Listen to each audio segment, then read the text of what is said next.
Soja vừa ăn xong đã định rời đi, nhưng bà mẹ chồng lại chặn cô lại, bảo cô phải rửa bát. Soja nói khi cô rửa bát, cô rất dễ làm rơi bể. Bà mẹ chồng đành tự mình rửa bát, bảo Soja đi quét sân trong sân nhà. Rồi lại đưa thêm cái thảm để cô giặt luôn. Soja nghĩ nhiều việc như vậy bắt cô làm. Biết vậy cô đã chẳng trở về. Đã muốn tôi làm việc nhà thì tôi làm cho thật đáng nhớ. Xem lần sau các người còn dám để tôi làm nữa không?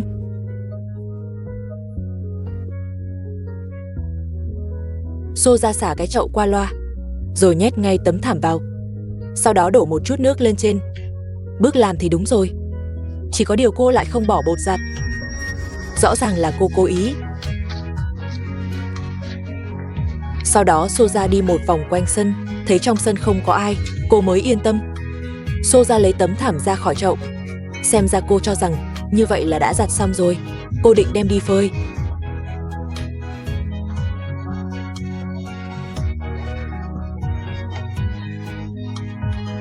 Soja đặt thảm lên tường để phơi.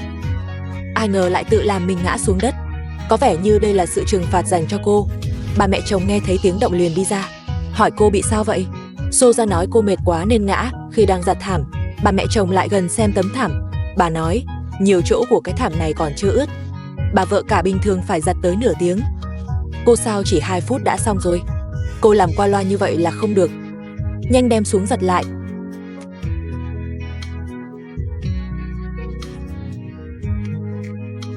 Soja vứt thảm xuống đất còn dẫm lên mấy cái. Cô nói với bà mẹ chồng rằng cô không biết giặt đồ, muốn bà giặt thay. Bà mẹ chồng đành cầm một cây gậy. Bà nói sẽ dạy cô giặt. Soja đành phải bỏ tấm thảm lại vào chậu. Bà mẹ chồng bảo cô đổ nước vào trước, rồi thêm một ít bột giặt. Thật ra, Soja cái gì cũng biết làm. Cô chỉ không muốn làm thôi. Nói trắng ra là biết càng nhiều thì càng bị bắt làm nhiều. Nhưng giờ bà mẹ chồng đang cầm gậy đứng cạnh, cô chỉ đành làm cho có lệ.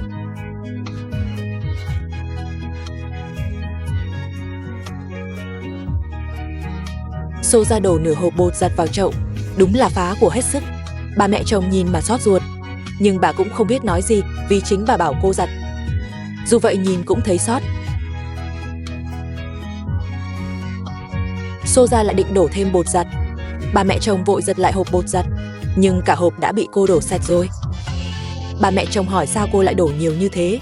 Soja nói cái miệng hộp mở quá to. Bà mẹ chồng bảo cô nhanh giặt tiếp đi. Bà sẽ đứng đây xem cô làm. Bà mẹ chồng thấy Soja chỉ cần lười một chút là bà lại đánh nhẹ bằng cây gậy. Soja giật lấy cây gậy trong tay bà, còn định đánh lại bà. Bà mẹ chồng nói nếu cô không giặt tử tế thì bà sẽ đuổi hai vợ chồng ra khỏi nhà. Soja đành trả lại cây gậy cho bà, rồi bắt đầu giặt cái thảm cho đàng hoàng.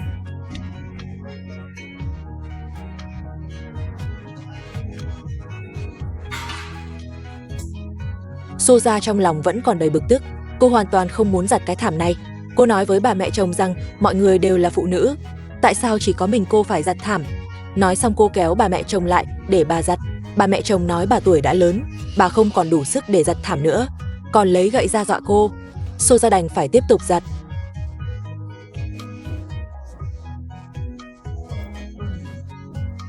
Abu đi một vòng rồi quay lại. Anh thấy Soja vẫn đang giặt thảm. Anh lại đổ thêm chút bột giặt. Bà mẹ chồng ở bên cạnh la lên, bột giặt đủ rồi, đừng đổ thêm nữa. Soja nói cô hết sức rồi, rồi kéo bà mẹ chồng lại để bà giặt tiếp. Nhưng bà mẹ chồng vẫn bắt cô phải giặt.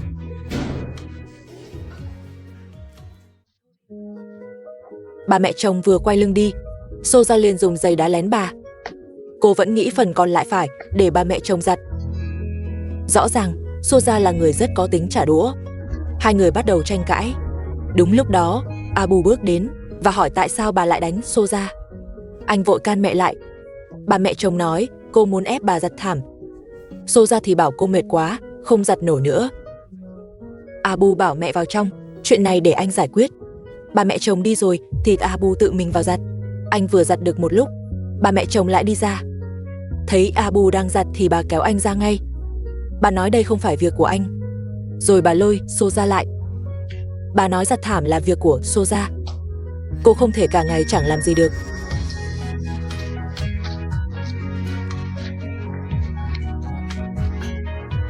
Bà mẹ chồng còn hét lên, nhất định phải giặt thật sạch, không thì sẽ đuổi hai vợ chồng ra khỏi nhà.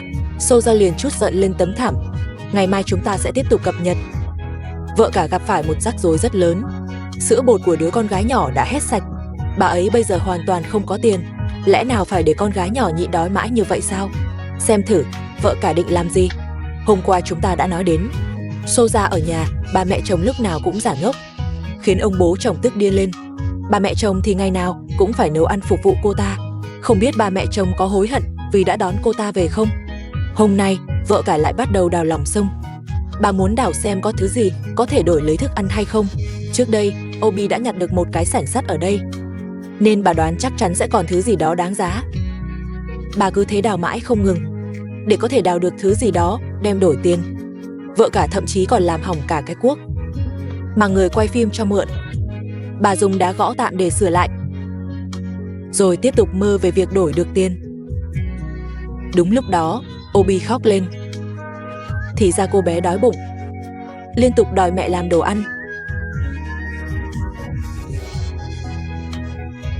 Vợ cả nhìn lại, nhà chỉ còn lại vài miếng bánh mì khô và một ít khoai tây, hành tây, tất cả đều do người quay phim tốt bụng mang tới để giúp hai mẹ con.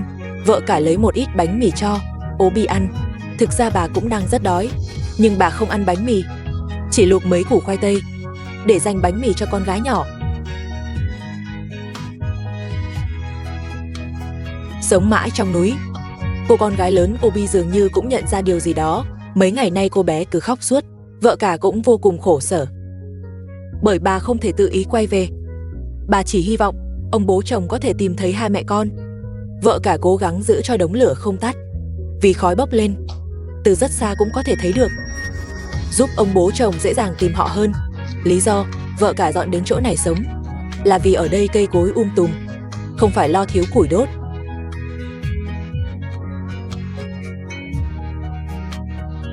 Nước đã sôi, vợ cả chuẩn bị pha sữa cho con gái nhỏ thì bà mới nhớ ra là sữa bột đã hết. Chẳng lẽ phải để con gái nhỏ tiếp tục nhịn đói như vậy sao? Bà thậm chí còn nói chuyện này với Obi. Cô con gái lớn rất lo cho em gái. Cô bé liên tục giục mẹ nghĩ cách, nhưng vợ cả bây giờ thật sự bất lực. Bồ bật khóc nức nở. Khóc một lúc, vợ cả bảo Obi vào trong lều trông em gái nhỏ, còn bà thì đi đào thêm một lúc nữa. Nếu thật sự đào được thứ gì đó thì vấn đề sữa bột của con gái nhỏ sẽ được giải quyết. Vợ cả vừa rời đi thì Obi đã bước ra khỏi lều. Cô bé muốn ra giúp mẹ.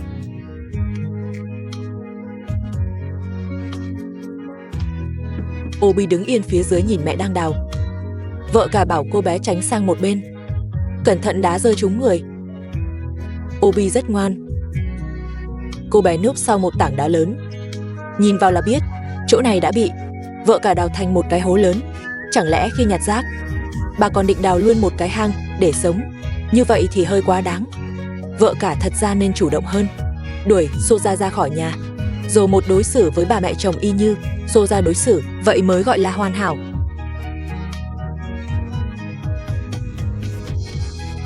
Vợ cả bảo Obi vào xem em gái có khóc không.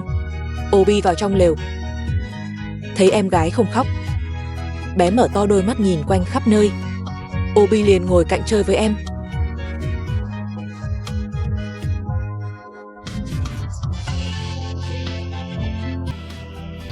Còn vợ cả thì vẫn đào không ngừng. Xem ra nếu không đào được thứ gì, bà sẽ không chịu dừng lại. Lúc đó có một người chăn kiều đi ngang qua. Vợ cả thấy vậy liền bỏ cuốc xuống chạy vào lều, bưng bình sữa chạy ra ngoài.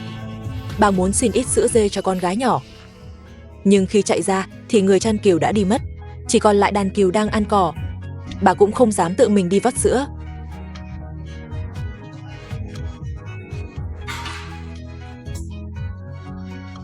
Vợ cả không đứng đó đợi người chăn cừu quay lại, vì bà cũng đang đói. Bà lấy khoai nướng ra ăn.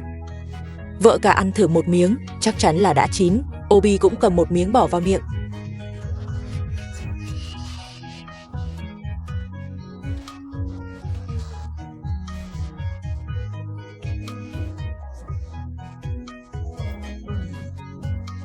Vợ cả bẻ đôi củ khoai, rồi đưa thêm một phần cho Obi.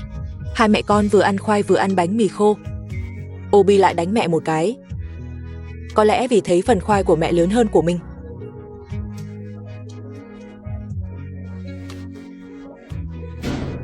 Người quay phim thấy vợ cả thật sự khổ cực, liền mang đến một hộp sữa bột, giúp bà giải quyết vấn đề cấp bách.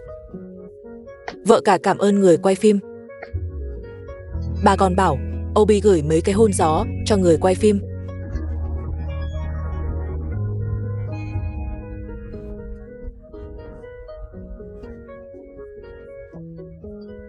Có sữa bột rồi thì con gái nhỏ sẽ không phải nhịn đói nữa.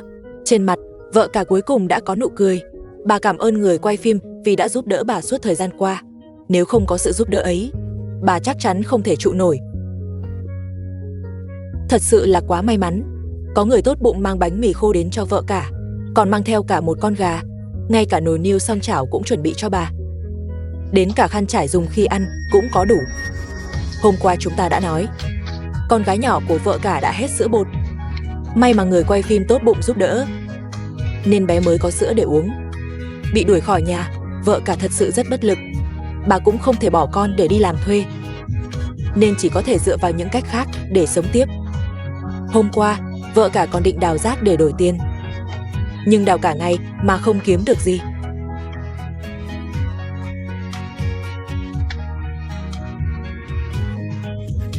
Từ xa chạy đến một chiếc xe máy. Thì ra là người tốt bụng từng giúp vợ cả trước đây. Anh ấy lại quay trở lại nơi này, thấy vợ cả vẫn còn ở đây thì đi lại trò chuyện. Anh hỏi, người thân của bà vẫn chưa tìm được bà sao? Vợ cả nói rằng, chỉ có ông bố chồng là sẽ đi tìm bà, nhưng ông bố chồng tuổi đã cao, sức khỏe cũng không tốt, có lẽ vẫn chưa tìm đến được đây. Người tốt hỏi tiếp, thức ăn của hai mẹ con chắc cũng hết rồi đúng không? Có cần tôi giúp không? Vợ cả hơi do dự.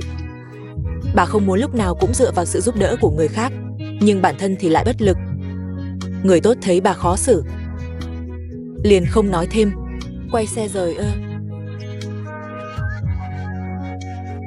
Con gái nhỏ cũng đói rồi, vợ cả pha một ít sữa bột cho bé. Đúng lúc này người tốt bụng mang đồ ăn trở lại. Không chỉ có thịt gà mà còn có cả xiên nướng.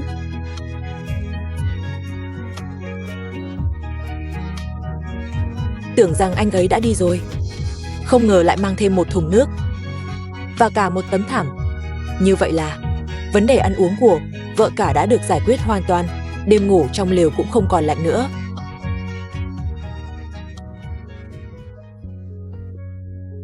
Người tốt bụng còn mang nồi niêu xoong chảo đến, khiến vợ cả vô cùng xúc động. Bà liên tục cảm ơn anh ấy. Anh nói anh sống ở ngôi làng phía trước, nếu bà cần gì có thể đến tìm anh sẽ cố gắng giúp đỡ. Nói xong anh rời đi.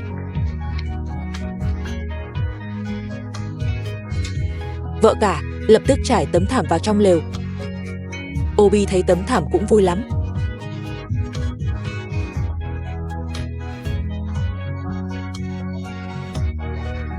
Mọi người đều biết, vài ngày nay vợ cả đều chỉ ăn khoai nướng. Nay có nồi niêu xoong chảo rồi, bà cuối cùng cũng có thể nấu một bữa đàng hoàng.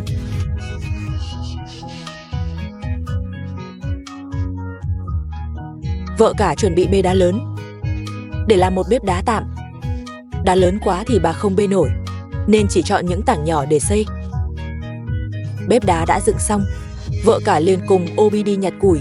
Họ chuẩn bị nấu bữa trưa. Ngày mai chúng ta sẽ tiếp tục cập nhật